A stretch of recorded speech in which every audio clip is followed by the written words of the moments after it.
So now we know the hero of the story is David. But Saul is the king, and the wheels are coming off a bit for him. And David becomes very interested in Saul's daughter, Michal. And he says he wants to marry her and become part of his life. And of course, Saul says, that's wonderful, that's great.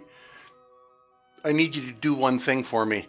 I need you to run down to the Philistine country and return with 100 foreskins. What the heck? Up until this point, I was kind of buying the story of Saul and David and Samuel, and all of a sudden it just gets weird here. But David, being the overachiever he is, heads down to with some men down to among the Philistines, and he comes back with 200 foreskins and counts them all out before him, and gets to marry Michal. So after killing and circumcising 200 Philistines, I hope he washed his hands. And then David was, even the myth of David gained popularity among the Israelites, the Hebrews, and they would say, Saul killed 1,000, David kills 10,000, and David was becoming too big a figure in front of Saul. And one day, while David was playing for Saul, because one of his main attributes was as a musician, he could calm Saul, the king, when he would become overwrought. Saul grabbed a javelin off the wall and chucked it at David's head, and David,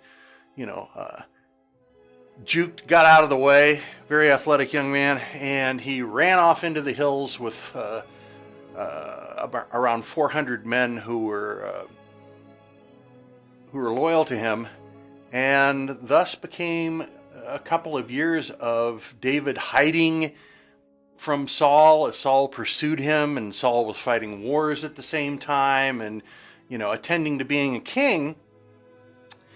And David still loved Saul, and he loved Jonathan, one of Saul's sons. But there's a lot of weird stuff as you're reading through 1 Samuel about David, and a lot of stuff that's just contradiction after contradiction. David makes alliances with the Hittites and with the Philistines, and long story short, Saul goes after him. David makes sure that some of Saul's sons are hung and killed. David destroys an entire village, killing all the men, women, and children, so the Philistines would take him in. And then when the Philistines went against Saul, they said, don't come with us, David. We don't trust the Jews. And Saul is killed, and he knows the Philistines are going to get him. Arrows are hitting him, and he uses his own sword and commits suicide. And all of Saul's sons are killed, except for a son named Ishbosheth. And Ishbosheth claims that since he's the son of Saul, he's the rightful king. And Abner, who was one of the commanders-in-chief of Saul's armies, endorsed this. So for about a year and a half, the northern 10 tribes of Israel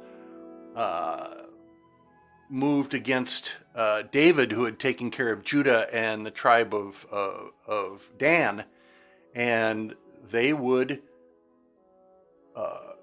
be split apart into the northern Israel and the southern Judah or Judea. Both are correct.